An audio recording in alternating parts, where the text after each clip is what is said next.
கிறிஸ்துவுக்குள் அன்பானவர்களே, உங்கள் ஒவ்வொருவரையும் வாழ்த்துகிறேன். විශ්වාසය ප්‍රේමවතාරයන් සුබ පතල පිළිගන්නවා. இன்னைக்கு பார்த்து கொண்டிருக்க நீங்க நிறைய வருத்தங்கள், உங்க வேதனைகள் மத்தியில இதை பார்த்து கொண்டிருக்கலாம். මේ බලන් ඉන්න ඔයාලා ගොඩක් වේදනාවෙන් බලන් සිටින්න என் පුළුවන්. வாழ்க்கையில் இப்படிப்பட்ட காரியம் நடந்துருச்சு, මගේ ජීවිතේ මේ කාර්යයන් සිදු இந்த වුණා. வேதனையான காரியம் நடந்துருச்சு, වේදනාවේ කාර්යයන් සිදු அதை වුණා. மறக்க முடியாம பார்த்துட்டு இருக்கிறீங்களா? ඒ දේ අමතක කරන්න බැරුව ඔයාලා බලන් இந்த இடத்துல සිටිනවා. பாருங்க, யோசேப்பு ஒரு காரியத்தை சொல்றாரு.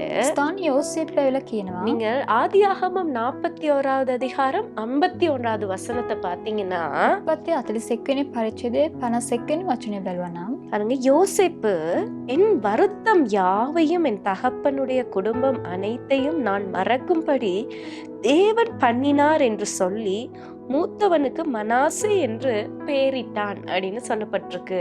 යෝසේප්ද දෙවියන් වහන්සේ මාගේ සියලු වෙහෙසත් මාගේ පියාගේ මුළු පවුලත් මතක නැති කරන්ට මට සැලැස්සූ සේක කියා තමාගේ කුණුදුලාට මනස්සේ යන නාමය තැබිය. இந்த இடத்துல பாருங்க, யோசேப்பு சொல்றாரு, என் வருத்தங்களை எல்லாம் கர்த்தர் மறக்க பண்ணினார் அப்படின்னு சொல்றாரு. යෝසේප් කියන උන්වහන්සේ මගේ වෙහෙස ඇවිල්ලා උන්වහන්සේ නැති කරා உங்களுக்கு කියලා. தெரியும், யோசேப்ப தன் சொந்த குடும்பத்தாரே என்ன செஞ்சாங்க, தூக்கி வீசினாங்க. ඔයාලා දන්නවා යෝසේප් ඇවිල්ලා තමන්ගේ පවුල ඇවිල්ලා ඌ ඇවිල්ලා එක් කරලා තිබුවා. மற்ற நாட்டத்தவங்களுக்கு வித்து போட்டுட்டாங்க. අනිත් ගමේ අයට ඇවිල්ලා යාව විකුණුන් ලැබුවා. அப்ப இன்னைக்கு யோசேப்பு குடும்பத்துல இருந்து ஒதுக்கப்பட்ட ஒரு நிலைமை அவருக்கு இருந்தது. ඒතර යෝසේප්ට ඇවිල්ලා යාගේ පවුල අය අයින් කරලා තිබුවා වූ ඒ වාර්තාව. தனிமையான ஒரு காரியங்கள். ඒ තනියෙන් එන්නා වූ ඒ அப்ப කාර්යය. யோசிச்சு பாருங்க, சின்ன வயதுல தனியா வாழ்றது ரொம்ப கஷ்டமான ஒரு காரியம் ඒ தான். කුඩා වයසේ ඉඳන් තනියෙන් ජීවත් වීම ඇවිල්ලා අමාරුයි. அப்ப அவருக்கு வந்த ஒவ்வொரு வேதனைகளும் அவர் உள்ளத்தை எவ்வளவு கஷ்டப்படுத்தி இருக்கும் அப்படின்னு நீங்க யோசிச்சு பாருங்க. එතකොට ඔහුට පැමිණියා වූ සියලුම වේදනාවන් ඔහුගේ ඇතුළාන්තයේ කොච්චර දුක් විඳලා ඇද්ද? ஆனா யோசிப்பு அது எதையுமே மனசுல வைத்து கொள்ளவில்லை. නමුත් යෝසේප් ඇවිල්ලා කිසිවක් ඇතුළාන්තයේ තබා ගත්තේ இந்த தகப்பன் வீட்டார் எனக்கு இப்படி பண்ணிட்டாங்க, මගේ පියාගේ නිවසේ හැමෝම ඇවිල්ලා මේ වගේ කරා. இந்த சகோதரர்கள் என்னை இப்படி பண்ணி வருத்தம் செஞ்சுட்டாங்க, මගේ සහෝදරයන් මේ වගේ කාර්යයන් සිදු කරා. என்னை வேதனைப்படுத்திட்டாங்க, මාව වේදනාවට පත් කළා. இந்த காயங்கள் எனக்கு இருக்கிறது මෙවැනි තුවාල මා තුළ තිබෙනවා. என்று சொல்லி அவன் அந்த வருத்தத்தை எல்லாம், அந்த வேதனை எல்லாம் உள்ளுக்கு அவன் என்ன செஞ்சு கொள்ளல, அடக்கி வச்சு கொண்டு இருக்கல.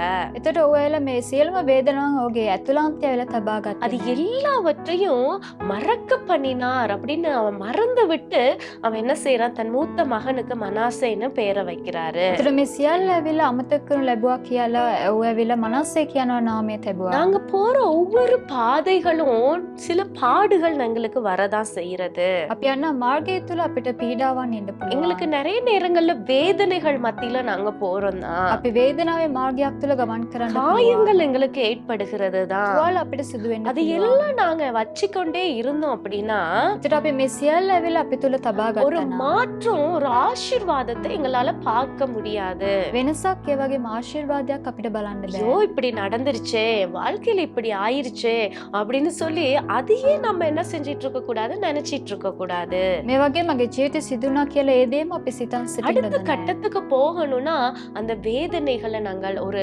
லெசனா, ஒரு டீச்சிங்கா, நம்ம ஒரு நல்ல லெசனா எடுத்துட்டு என்ன செஞ்சிடணும், மறந்துடணும். අපි ඊළඟ පියවරට යන්න නම් මේක හොඳ පාඩමක් කියලා හිතලා ඒ දේ අපි අමතක කළේ. நீங்க ஒரு காயத்தை பட்டா நீங்க பாருங்க, ඔයාලා තුවාලයක් ඇතුණා නම් බලන්න. அப்ப அந்த காயத்துல சலம் அந்த காயத்துல இருக்கும் வரைக்கும் ඒ තුවාලය ඇවිල්ලා සැරව ඇවිල්ලා තිබෙන කතෙක් அது காயாது. ඒ තුවාලය ඇවිල්ලා වේලෙන්නේ නැහැ. அது என்னைக்கு அந்த சலம் எல்லாம் எடுக்கிறோமோ, வெளியே கம்ப்ளீட்டா கிளீன் பண்ணி எடுக்கிறோமோ, අපි මුළු මුලින්ම ඒ තුවාලය ඇවිල්ලා පිරිසිදු කරන විට அந்த காயம் டக்குன்னு ஆறி போயிரும். ඒ තුවාලය ඉක්මනින්ම වේලෙයි. அதே போலதான் நம்ம வாழ்க்கையில பழைய அந்த வருத்தங்கள், அந்த வேதனைகளை வச்சுக்கிட்டு இருந்தோம்னா நம்மளுக்கு காயம் ஆறாது. ඒතර අපිත් අපේ ජීවිතේ පරණ ඒ වෙහෙස වේදනාවන් තබා ගත්තා නම් ඒවා ඇවිල්ලා අරියන්නේ නැහැ. அதனால இன்னைக்கு என்ன வருத்தத்தோட இதை பார்த்து கொண்டு இருக்கிறீங்க?